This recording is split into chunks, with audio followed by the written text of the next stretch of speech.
Welcome everybody, my name is Dr. János. I am the Research and Development Director of LabTech, a leading Hungarian manufacturer of ECG devices. In this short video tutorial, I will show you how to efficiently analyze Holter ECG recordings using our CardioSpy software. When you connect a recorder to the computer using the supplied USB cable, CardioSpy automatically reads and analyzes the ECG record on the recorder. So we will start from this point where you see the result of the initial automatic analysis and start to do the manual post-processing to ensure the quality of the analysis. This is the main screen for Holter ECG recordings. In the bottom panel, you see the ECG signal itself for all of the channels in case of 1, 2 or 3 channel records, or for at most 3 channels in case of 12 channel records. On the left of this panel, you see the so-called median heartbeat, which is the average of 10 heartbeats of the dominant form around the currently selected heartbeat. In the top panel of the screen, you will see 2 graphs. One graph, which is mostly green and somewhere red, shows the heart rate of the patient at the given time. The color of the graph is green if it's within the normal limits, and it's red if it's outside the normal limits. This convention is used throughout CardioSpy so that you will be able to spot abnormalities easily. The other graph is the orange graph behind the first graph. This graph is for the data coming from the built-in accelerometer, and it shows you the physical activity of the patient during the day and possibly also during the night. In the middle of the screen, you see various trends. By default, the QT and ST trends are shown. However, you are able to change these graphs to something else if you wish. As the very first step of the Holter analysis, I always suggest you to quickly glance through the ECG signal to check for any major abnormalities that would require a repeated Holter ECG examination. If you check the general signal quality and believe that the recording is suitable for further analysis, you can use this sequence of tasks menu, which brings up a cheat sheet of the most important tasks in the Holter analysis, and it will also show you the preferred order of them. Normally, this window comes in this collapsed form, where you are only able to see the list of steps and mark each step as completed. However, there is a possibility to expand the window and also check when and by whom each task was completed. So let's see the first task, the evaluation of the QRS template. If you click on the name of the task, it will automatically bring the correct screen up for you. CardioSpy uses templates as a way to make Holter ECG analysis efficient. So it is very important to understand this screen, and also to correct the templates for each evaluated Holter ECG record. The bottom of the screen also shows the ECG itself, like most of the other screens in CardioSpy. However, the top panel of the screen is very different from what we have seen in case of the main screen. Here you see the templates in the decreasing order of the number of beats belonging to each template. A template contains heartbeats which are similar to each other on all the 3 channels. For each template, a representative beat is shown, an overlapped image is shown on the left, and if you select a template and scroll in the ECG, you will only scroll through beats that belong to that template. A template is considered correct if there is only one major morphology of the heartbeat for each of the channels. You can see that since this template contains many heartbeats, more than 78,000, there will be small variations around that dominant morphology on each of the channels, but there is no other secondary dominant morphology, so this template does not need either manual or automatic demixing. You may want to adjust the size and the contrast of this display for your screen to show the dominant waveforms and the variations around them more clearly. So we can say that this template is correct, and if you wish, you can mark it with a green tick.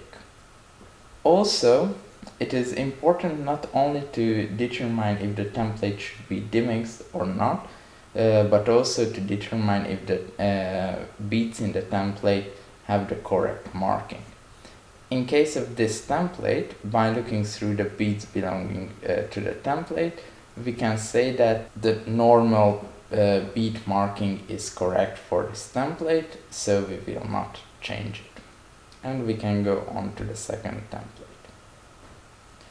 In this case, you are able to see a secondary dominant waveform on channel 2, so you just select an area where only the secondary waveform is visible to demix this waveform from the rest of the template.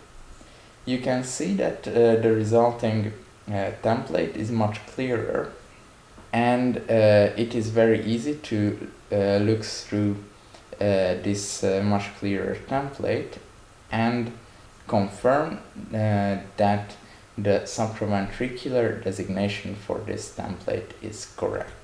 We move on to the third one, which is a bit noisier than the previous ones, but it is also marked as normal. However, by looking at the individual beats in this template, you can see that some of them are plain noise, and there could even be beats which are not normal, like this one. In this case, since most of the beats are still normal, what you can do is to manually mark those beats that are not normal as ventricular or whatever they are, and marking a beat differently from its template will automatically remove that beat from the template.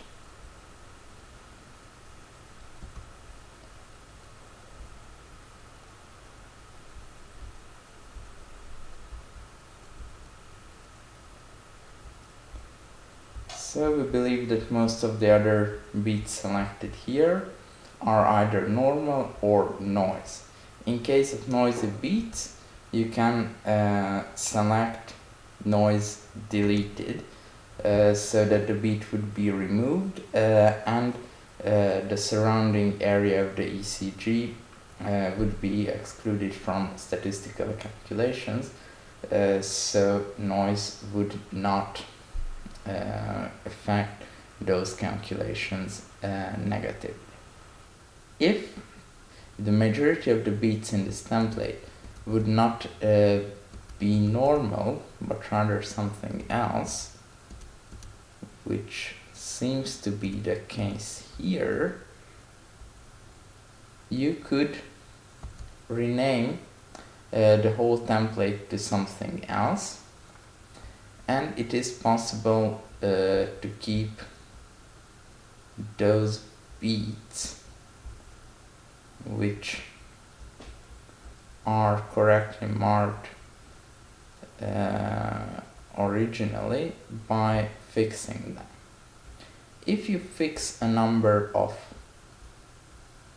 beats and then rename the template, the fixed beats will remain in the original template, and a new template will be created from the non-fixed beats. In the forced template, you can also see that there are more than one dominant waveforms, so you can easily decompose them. The fifth one looks okay. Just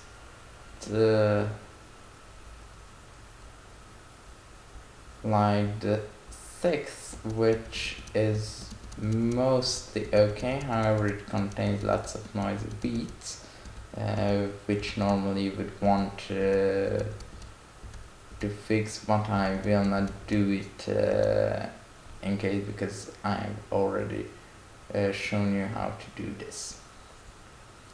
I will just skip the other templates and get to all these with a very few number of beats. Since normally when you do a Holter ECG recording, you are not looking for abnormalities that manifest themselves in only 1 to 15 heartbeats in a 24-hour recording, to speed up analysis, you can select all those templates which contain less than 20 or less than 15 beats and mark all of these as noise.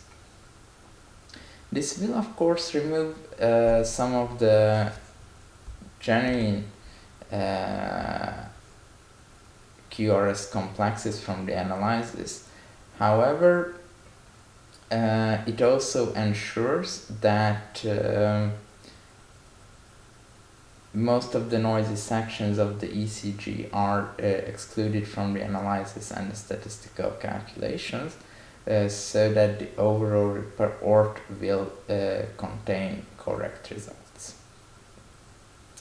This is all that I want to say about this template screen. Just to briefly summarize what we've learned here is that it is very important to correct the templates, because all the subsequent analysis relies very heavily on templates, and if they are incorrectly grouped, then this incorrect grouping can cause serious issues in the further steps of the analysis. So we can mark QRS templates as completed. You can see that the date, name and software version is automatically logged. The logging actually takes place even if the window is in its collapsed form when you finish a step. The next step is the analysis of the RR intervals. The analysis of the RR intervals is very important because one of the main questions for each Holter ECG record is the minimal and maximal heart rate for the patient.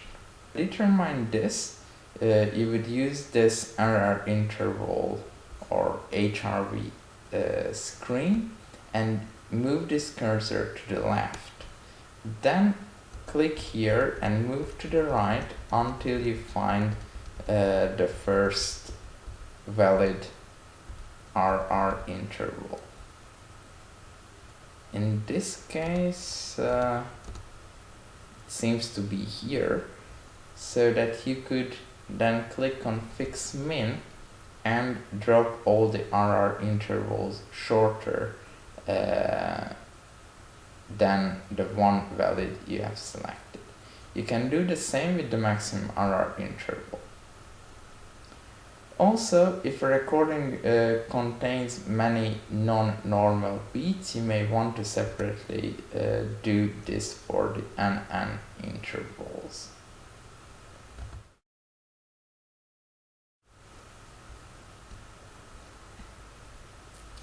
So we have completed the RR intervals and now continue with checking the record for atrial fibrillation. To evaluate the presence of atrial fibrillation, you could of course look at the ECG signal itself. However, for such a long record, the most telling display for atrial fibrillation analysis is this NN intervals graph. This recording contains no atrial fibrillation, therefore the NN interval graph is normal, with a clear dominant NN interval at all times, which changes in the opposite direction of heart rate changes. So this is what you see in case of normal recording. You can see the sections that are marked as atrial fibrillation here. If there was a longer section marked as atrial fibrillation, it would appear as a red stripe. However, in this recording, two very short sections were automatically marked as atrial fibrillation, as indicated by these red markers. If you want to remove even these two short sections, you should hold down Shift, select the area containing them, and tell the program that the selected range is not atrial fibrillation. So we have now completed the analysis for atrial fibrillation. And we can go on to the ventricular events. All the subsequent steps would be on this screen, which is the main event screen. Here you see one black line for each occurrence selected event, and also the number of occurrences in the given hour. If you actually select one of the events, you will see the occurrences in the top panel as well, and if you scroll the ECG, you will only scroll through the occurrences of that event, so you can check if those are real occurrences. Here we can we actually have a couple of 100 ventricular beats, and quickly scrolling through them reveals that most of them are correct. There are some ventricular pairs or couplets. There is no ventricular tachycardia, with some episodes of ventricular bigeminy or trigeminy. So we've completed the ventricular events analysis, and we could do the same with supraventricular events. There are actually a few thousand supraventricular ectopic beats, some pairs, no tachycardia, and some trigeminy. You can check and verify that these are indeed episodes which belong to this event group. Oh, excuse me, there is actually one episode of non-sustained supraventricular tachycardia, which is indicated as the longest and fastest supraventricular tachycardia episode. So once we've really completed the supraventricular events analysis, we can go on and look for the minimal, maximal RRNN, which we've already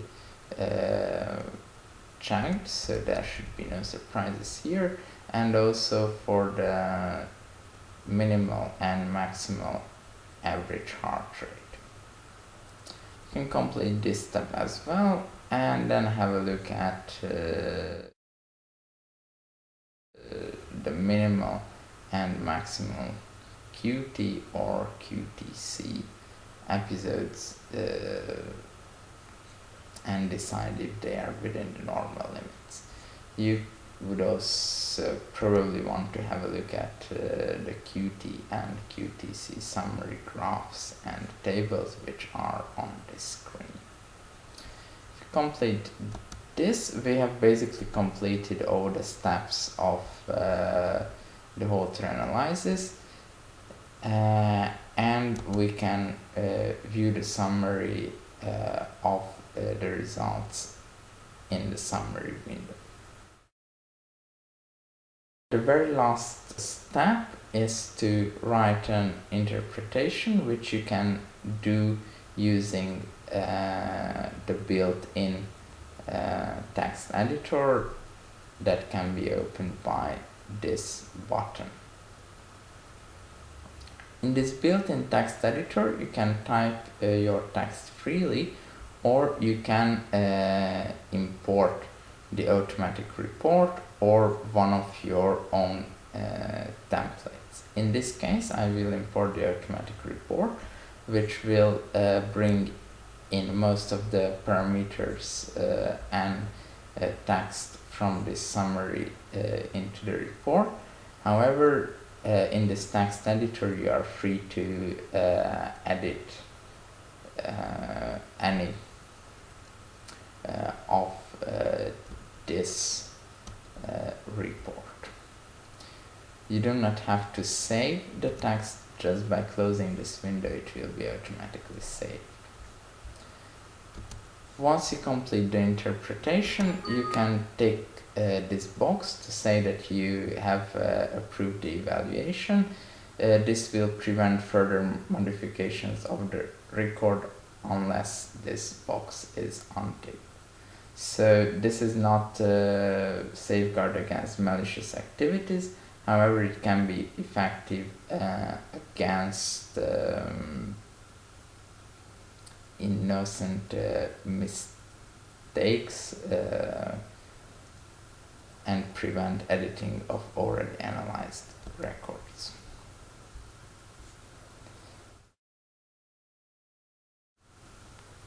We would, in order to get a report of the analysis, you can either click here to print a report or click here to save the report in an electronic format.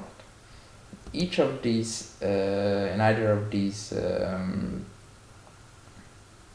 screens, you have the option to select which pages you would like to include in the report, and you can increase the number of copies to more than one if you wish.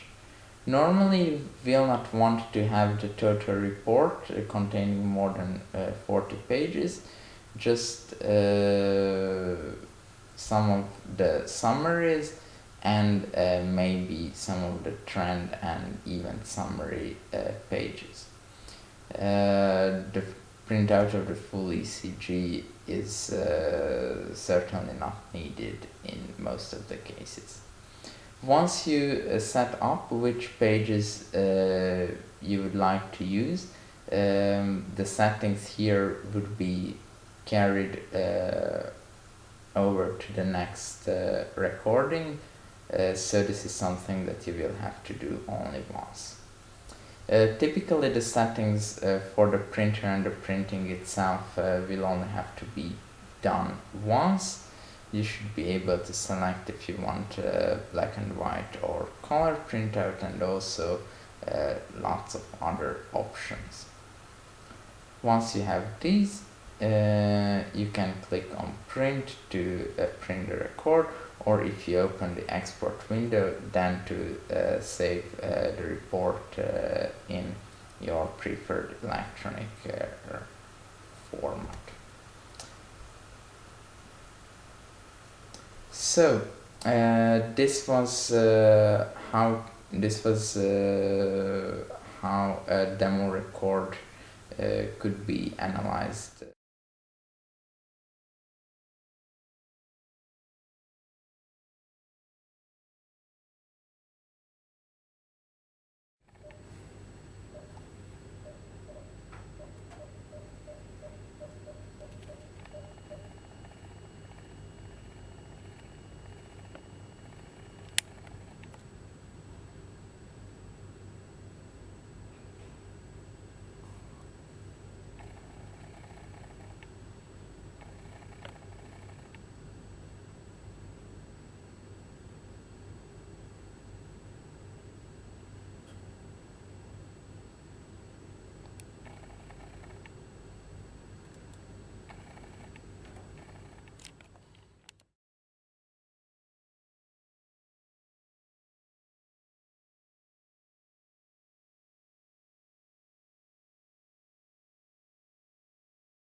はい。